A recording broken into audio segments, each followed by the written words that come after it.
stop everything because Taylor Swift, and yes, we are taking full credit for this. Stay-at-home moms, people that have been sending me tips, we are taking full credit for this journalism. But clearly, either she or someone on her team saw our episode yesterday because we have just been on the scent like a hound. And a picture was starting to form that Taylor Swift may have been involved somewhat in the background in what happened to Justin Baldoni. I mean, she was named in the lawsuit for a reason. And like I said on yesterday's show, it was her particular style, these Easter eggs. She was hanging out with them at that time. The New York Times article, a lot of what happened just seemed to have a flavor of Tay. Well, today, her team, and respect to them for the speed at which her marketing team moves, dropped an entire article in the press announcing that her and Blake are taking a break. They're no longer friends because, shocking, Taylor Swift feels used. She always feels used. And she wants nothing to do with the Justin Baldoni situation. Is she being used, or are people starting to jump into lifeboats because Ryan and Blake's Titanic, the ship that not even God could sink, is sinking? It's going down because God is God, okay? Also, it's the anniversary of Jussie Smollett's hate crime, so it is indeed a dark day, the hate crime that he staged against himself 6 years ago. And so I decided to invite on the Nigerian brothers, the Unsundairo brothers, the people who helped him in the plot against himself. I ask them the burning questions that everyone wants to know, like, this is MAGA country. Who exactly came up with that line? You guys are going to crack up. These men are hilarious. So let's get started and welcome back to Candace. All right, guys. So we all know the backstory here. Blake Lively essentially threatened, you could say, Justin Baldoni, calling Taylor Swift and Ryan Reynolds her beautiful little dragon monsters that she sometimes has to use to get what she wants done. Well, I am pleased to report that we have got live footage of one of her dragons. Check this out.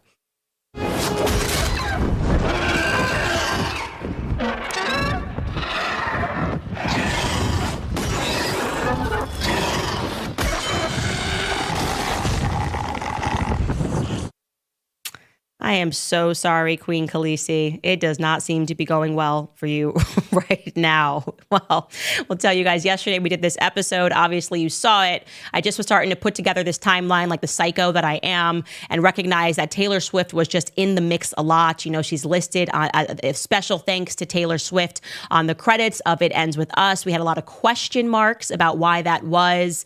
And again, just her particular flavor and style of I'm the victim and like these horrible men did something to me. And I personally did not feel that Blake Lively and Ryan Reynolds had the star power to get the New York Times to risk their professional reputation to help take down Justin Baldoni. That's like global star power. That's something Kris Jenner can get done, Taylor Swift can get done, Beyonce can get done, not Ryan Reynolds, not a Blake Lively for sure. Anyway, so today woke up, Daily Mail, huge article. And I want to tell you something first and foremost before we even discuss this article. Do not let people mistake you into thinking this is just a gossip column, okay? I've hung around some of these A-listers. I used to be friends with Kanye West. I know how this works. And let me tell you something that is well known in Hollywood is that Taylor Swift has plugs, especially at the Daily Mail, when she wants to get a narrative out. The person that works for her is this woman named Tree. And Tree is allegedly vicious. She will protect Taylor Swift's reputation by any means necessary. And they fold, okay? The editors, the writers, journalists, when she says, put something in the mail, it gets done. And I'm not saying that part allegedly. That is a fickety fact, okay? Take that to the bank, start a 401k. Tree knows how, when she feels Taylor Swift is being threatened, she's going to protect her reputation. So this Daily Mail article appears very timely. It says Taylor Swift taking a step back from Blake Lively as dramatic legal battle with Justin Baldoni threatens their decade-long friendship. And it's got James Fatushka as the writer. He is in the entertainment space. He's like the top writer for their entertainment column. And he's not going to just write this unless he was told this. This is how it works in the background, you guys. You have these PR people who come behind and they tell you this is what we want planted. And the more power you have, it will be word for word, exactly what you want the public to read. So I'll tell you what they want the public to read. It says Taylor Swift is taking a step back from her friendship with Blake Lively after feeling like she was used as an intimidation tactic by the actress in a lawsuit that she never wanted to be embroiled in. For the time being, she is taking a step back from Blake because she doesn't want to get tangled in this more than she already has, which is far more than she ever needed to be, an insider told the Daily Mail. Her friends also think that Blake's "I'm Khaleesi and like her, I happen to have dragons" text to Justin was uncool and unnecessary because she was essentially used as an intimidation tactic. She was referred to as some kind of pet or possession. Taylor shouldn't even be involved in this at all. She was only going over to visit Blake and Ryan with the understanding that the meeting would be over. A second source said, Taylor has politely backed away from it all. She is conscious of her own image and hates that she was even mentioned. Okay, so the last part is true. She is politely backed away because she's conscious of her own image. She's extremely conscious. But it can't always be that Taylor Swift is being used. She can't always be being used. I'm sorry. It's been like 20 years of her being used, and I don't feel that that is the true story, okay? They acknowledge in this piece that the last time that Blake Lively and Swift were pictured together was in October on a double date with Travis Kelce, and since basically Blake Lively has filed this sexual harassment complaint with the Californian Civil Rights Department, they have not been pictured together.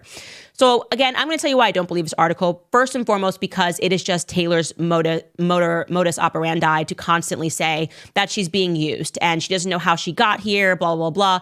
But there's also something that doesn't make sense, okay? What do you mean you showed up and the meeting was still going on? What does that mean? What does that mean? I showed up and the meeting was still going on. So what are you being victimized by?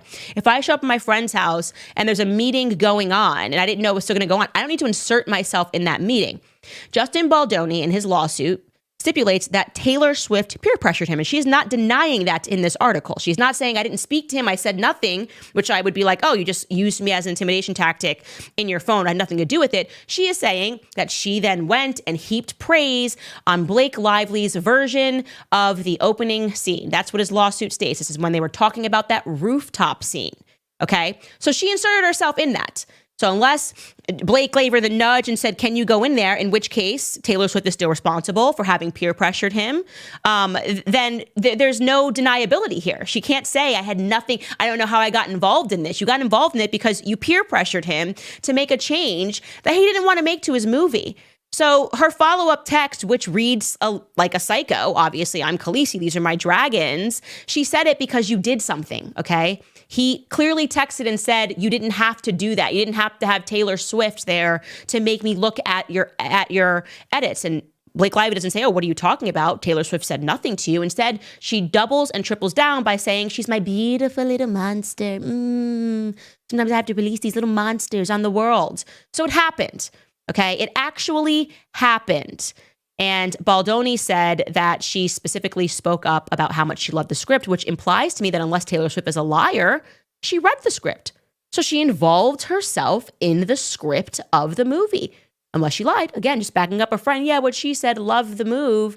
She must have read Blake Lively's edit. So why is she backing out here? Very carefully worded back out. Because she's smart.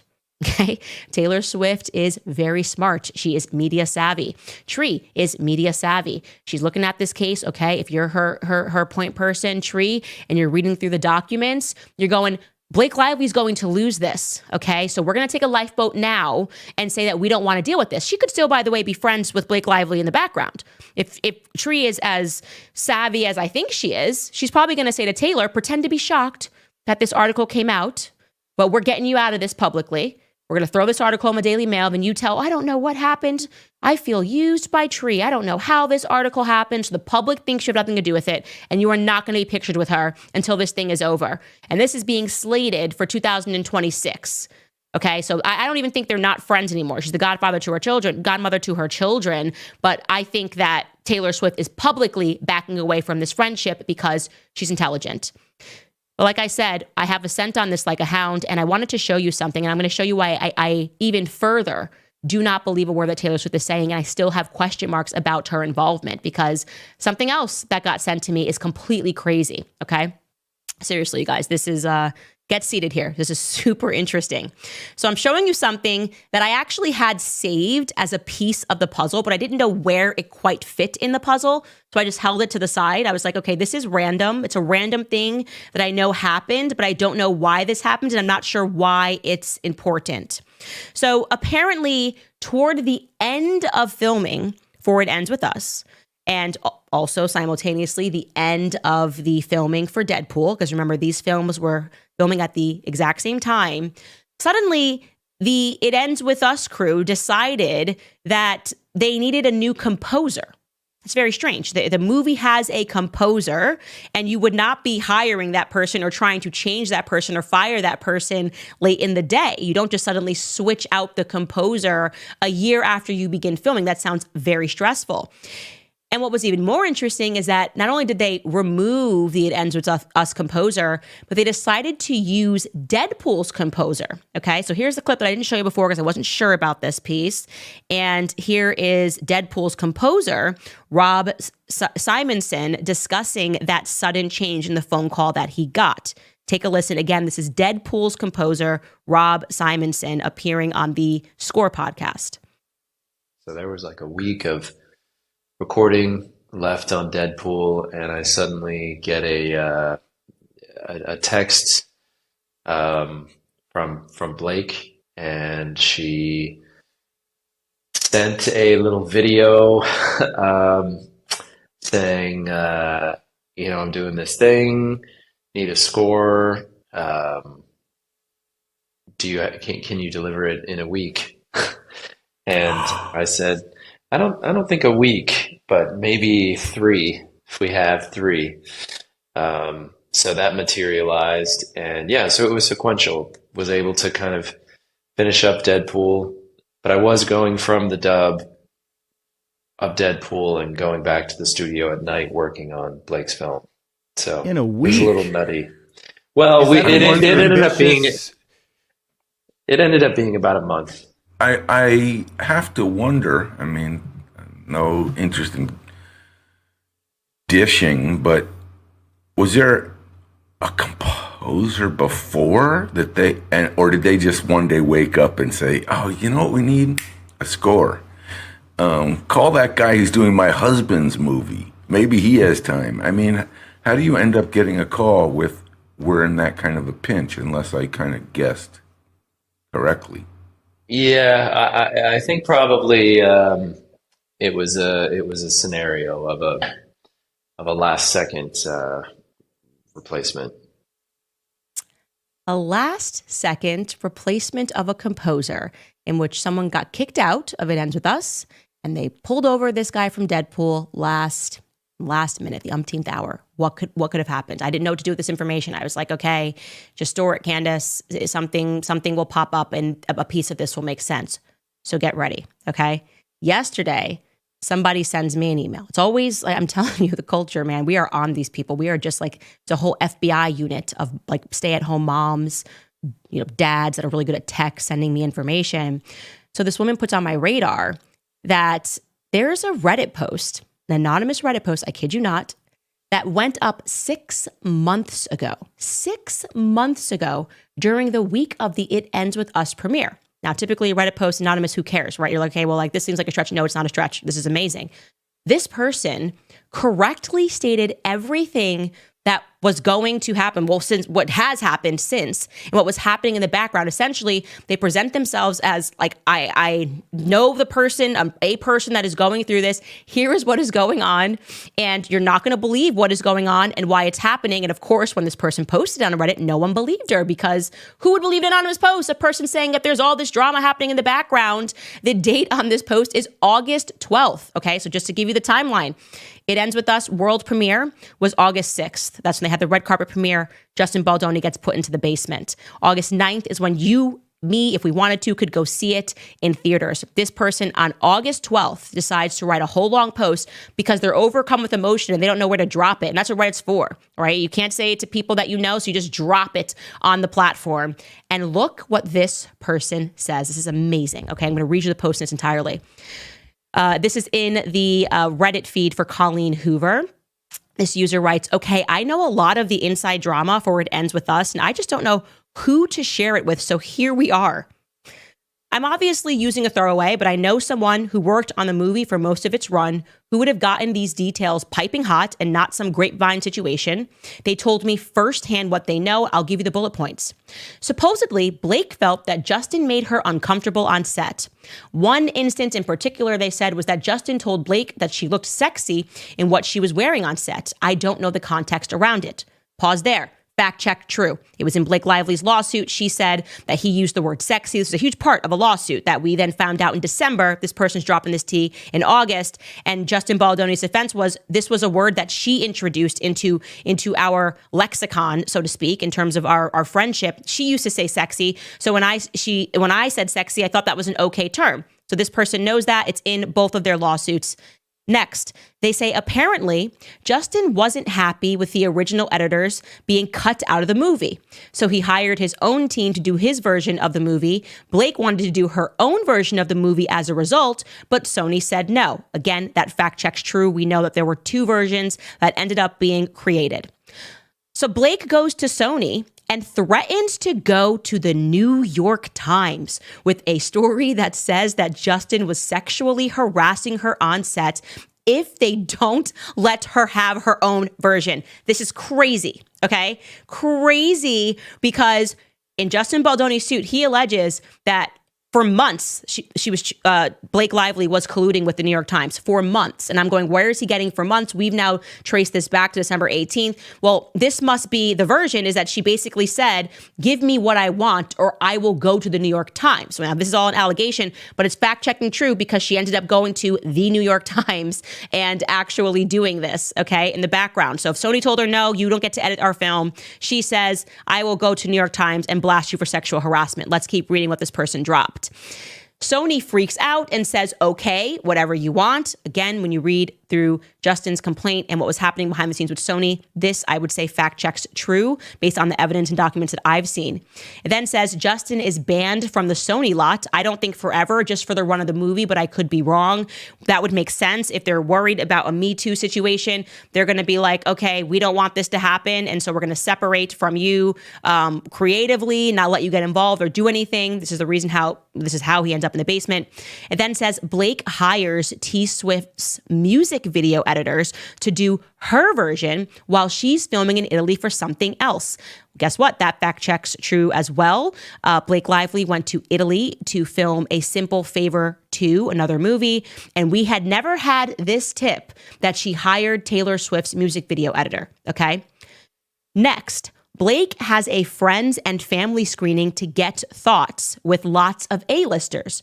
Ben Affleck, Bradley Cooper, I think, et cetera, et cetera. Now, why is that stunning to me? Because another piece I couldn't figure out is why in the credits, when they make fun of It Ends With Us and they put in Gordon Reynolds, if you could pull that credit up right now, Skylar, if we could pull in the credits from It Ends With Us, if we have it, they also included Bradley Cooper, and I didn't know why. I was like, why is she giving a special thanks to Bradley Cooper in the It Ends With Us? Why did Blake Lively move to do that? That made no sense to me. This then locks that in. Bradley Cooper then sees the edit that was done with Taylor Swift's editor. This person had the tea. Yep, there we go, right there. So you see, we're pulling this up now. Gordon Reynolds, that top line. I was like, why is she thanking Bradley Cooper, Taylor Swift, Britney Spears, she wore her outfit, Austin Swift? I was like, why are we thanking Bradley Cooper? Well, this person has connected that dot for us very quickly. Let's keep reading what they had to say. So she gets their thoughts. Everyone is like, this movie makes no effing sense. Blake realizes she needs to hire an experienced film editor to fix it. So Blake uses a T Swift song in the movie that the studio loves having in there. Again, that fact checks true. We all know that they used a Taylor Swift song and they did a lot of press about that. Taylor Swift finds out that the original composer for the movie is someone that she worked with in the past that was mean to her. And she says it's either me or it's him. So you can use my song, but you got to get rid of this composer. Sony fires that composer to keep the Taylor Swift song. I think that's everything I know. Guys, I'm feeling that every single bit of that post, which happened 4 months before the general public was aware of anything going on, before any lawsuits were filed, has to be absolute facts. So that again puts Taylor Swift at the center of this It Ends With Us drama saga, composers leaving, music in there. She was involved during this time heavily with Ryan Reynolds and with Blake Lively. And for that reason, my friend, I am sorry, but you have to be subpoenaed. I'm sorry. You're coming. You're coming to court. I am subpoenaing Taylor Swift in this lawsuit that I had nothing to do with. But I'm telling you right now, Justin Baldoni, subpoena her. Because she's got something to do with this, okay? I'm not saying how much she has to do with this, but I'm saying that Reddit post, it's giving me like, we're on the money here. Sorry, Tree. We're probably going to have to subpoena Bradley Cooper too. I think Bradley Cooper's got to come. Sorry, guys. I want everybody in the courtroom. Okay, I'm going. I'm going. I'm going to bring Savannah. I'm going to be dressed up. I am watching this go down next year. Everyone has to be subpoenaed. There was much more going on here than meets the eyes. Okay, this is like an octopus, just like covering everything. It's got more tentacles, arms than we could have ever imagined. And by the way, speaking of subpoenas, we are especially subpoenaing Colleen Hoover, okay, the writer of the book, because there is something that stinks to high heaven there. Because why did she delete her Instagram on January 22nd? Okay, she didn't delete it when Blake Lively filed. She was with Blake Lively, all this stuff. She didn't delete it when Justin Baldoni filed. I think he filed a couple of days later. Why did she move to delete her Instagram on January 22nd after Brian Friedman started making the rounds signaling that he was going to subpoena all of these communications? I think we're trying to delete a digital trail. I don't like it. I also don't like that shortly after we had this announcement from a Variety article. I mean, shortly after her little sit down with Blake Lively, we showed you this clip. I'm going to show it to you again, where she doesn't seem surprised when Blake Lively says, like, oh, if Colleen gets her movie back, I would love to be in the sequel. This was on CNN, just reminding you, okay? So this is her and Blake Lively having this conversation during the week that, I think it was August 7th. Yeah, August 7th. When their movie It Ends With Us came out, reminding you what they said for a reason. Take a listen.